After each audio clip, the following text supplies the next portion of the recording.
Assalamualaikum warahmatullahi wabarakatuh. Kembali lagi di channel Prima Crypto. Oke, buat kalian yang baru datang di channel Prima Crypto, silahkan bantu subscribe channel Prima Crypto, karena subscribe itu gratis, dan nyalakan loncengnya agar kalian bisa mendapatkan notifikasi video terbaru dari saya setiap harinya. Oke, terima kasih buat kalian yang sudah subscribe channel Prima Crypto. Semoga rezeki makin lancar dan selalu profit setiap hari. Di video kali ini kita akan mencoba membahas Terra Classic atau Lunsi ya. Bagaimana kabar kalian? Terra Army semoga dalam keadaan sehat dan cuan everyday. Hari ini untuk Luna Classic sepertinya sedikit mengalami kenaikan ya teman-teman ya. Dan sekali lagi video ini bukan ajakan untuk berinvestasi atau FOMO ya. Hanya sekedar sharing berbagi ke teman-teman semua. Semoga dapat bermanfaat. Oke, kita sudah membuka di Maxi Global ya. Ini transaksinya sangat ramai sekali sepertinya ya. Untuk hari ini ya, kenaikannya hampir 5,63% dari titik support terendah ya di sekitar ini ya. Teman-teman bisa cek di Maxi Global ya. Buat teman-teman semua yang belum ada Maxi Global ya, bisa join, link ada di deskripsi di bawah video ini ya. Sekali lagi ya, gunakan dana dingin dan bebas dalam melakukan investment ya. Jangan beli ketika harga sedang naik-naiknya ya teman-teman, nanti bisa sangkut ya. Oke. Dan di sini untuk Terra Classic ya, sebelum kita bahas, kita pantau dulu untuk kapitalisasi pasar kripto global saat ini mencapai meningkat ya 0,02%, dan hari ini untuk Bitcoin sedikit mengalami penurunan lagi ya di angka 435 juta, Ethereum 25 juta ya. Kemudian BNB ya masih dalam tahap sideways bearish ya teman-teman ya, tapi Solana di sini sedikit mengalami kenaikan 2% ya teman-teman ya. Oke, untuk Terra Classic sendiri harganya saat ini 1,14 ya, kemarin sempat di harga terendah 0,6 ya teman-teman, dan sekarang 1,14. Oke, sepertinya di sini untuk si Do Kwon Kampret ya melakukan terobosan baru ya sepertinya ya, tapi kita lihat saja untuk beritanya. Yang pertamanya di sini, sebelum kita pantau berita ya, di akun Twitter Do Kwon dia menyembunyikan profilnya ya buat teman-teman yang ingin mengikuti. Sekarang jika tidak di-approve tidak bisa lihat postingan si Do Kwon Kampret ini ya. Dan ada berita ya, apakah Do Kwon mengirim 80 juta dolar sebulan ke dompet rahasia ya.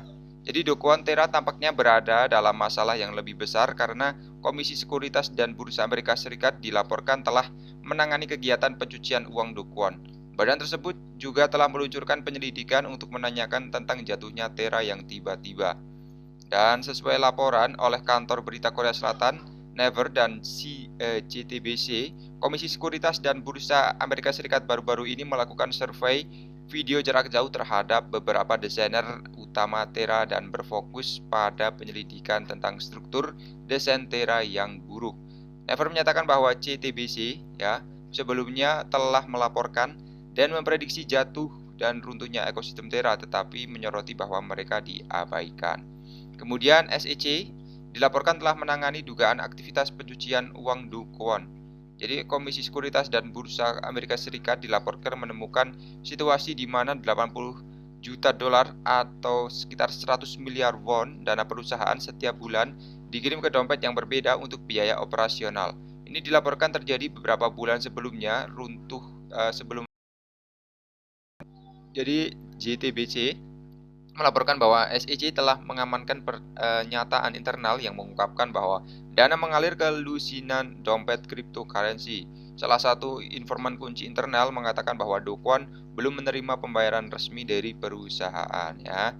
Jadi Komisi Sekuritas dan Bursa SEC telah menyelidiki Kwon Do Kwon Kampret karena melanggar undang-undang sekuritas, mengklaim bahwa layanan blockchain yang memungkinkan untuk membeli ekuitas Amerika Serikat dengan Terra adalah pelanggaran undang-undang sekuritas. Jika tuduhan itu terbukti benar, Kwon bisa menghadapi tindakan hukum di Amerika Serikat saat ini. Dan Do Kwon tidak bersalah ya sampai terbukti bersalah atas semua tuduhan di pengadilan. Oke. Kemudian ada tambahannya sedikit ya di sini. Lebih sakit untuk Terra karena Kwon diperintahkan untuk mematuhi penyelidikan SEC. Jadi kemarin sempat BNB ya yang diselidiki oleh SEC, dan sekarang sepertinya sasaran empuk SEC adalah Terra Classic ya. Dan sirkuit kedua, salah satu dari 13 pengadilan banding Amerika Serikat, telah memerintah Terraform Labs dan CEO Do Kwon untuk mematuhi panggilan pengadilan yang dianggap sebagai bagian dari penyelidikan SEC. Dengan demikian, Badan Pengatur Puncak Amerika Serikat sedang mencari tahu apakah token kripto perusahaan adalah sekuritas ilegal yang tidak terdaftar ya teman-teman. Kemudian Kwon Co Terra dalam masalah pada tanggal 8 Juni, perintah ringkasan 10 halaman dirilis di mana ya panel 3 hakim menolak sisi terdakwa dari argumen WRT bagaimana SEC gagal mematuhi undang-undang federal dan tidak memiliki yurisdiksi untuk mengatur eksekutif Terra dan perusahaan keuangannya yang terdesentralisasi. Jadi para terdakwa pun berkali-kali menegaskan bahwa Kwon adalah warga negara Korea Selatan yang tinggal di Singapura. Namun, menurut juri, SEC pada dasarnya tidak melewati batas karena Terraform Lab memiliki basis pelanggan dan investor. Kwon dan Terraform Labs juga telah menegaskan bahwa Badan Pengatur Tertinggi Amerika Serikat melanggar peraturannya dengan memberikan pemberitahuan kepada tanpa mendapatkan izin khusus penasehatnya. Ya, di Terraform Labs Terra sekarang ya isinya penuh dengan masalah ya teman-teman ya. Dan di sini per panel, pengacara Kwon pada awalnya menghubungi SEC posting bahwa Kwon bagaimanapun gagal untuk bekerja sama dengan permintaan untuk memberikan dokumen dan menjawab pertanyaan. Kemudian ada tanggapannya di sini, kami menyimpulkan bahwa pengadilan distrik dengan tepat mengabulkan permohonan SEC untuk perintah yang memerlukan kepatuhan dengan panggilan pengadilan investigasi, dan kami menegaskan perintah pengadilan distrik. Dan Do Kwon saat ini penuh ya karena sejumlah investigasi lain oleh regulator dari seluruh dunia sedang dilakukan terhadap perusahaan dan dia pribadi ya. Selain itu, investor dari Luna dan UST juga berada dalam rencana pemulihannya untuk mendapatkan kompensasi kembali atas dana mereka yang hilang ya teman-teman. Kemudian di tengah semua kekacauan yang sudah ada, melayani untuk memenuhi panggilan hanya menambah beban Do Kwon Co ya. Tapi saat ini untuk Terra Classic sedikit mengalami kenaikan ya. Apakah dia sedikit menutupi ya aibnya ya, untuk Terra Classic, dan dia sedikit mengalami pom-pom ya agar bisa lolos dari SEC ya. Permainan para investor yang besar ya di sini sepertinya ya. Buat retail yang ingin masuk, hati-hati ya teman-teman, jangan termakan oleh godaan para paus yang terkutuk ya teman-teman. Oke, terima kasih buat teman-teman semua yang sudah menonton video ini. Jangan lupa share jika video ini dirasa bermanfaat. Sampai jumpa di video selanjutnya. Wassalamualaikum warahmatullahi wabarakatuh. Salam profit.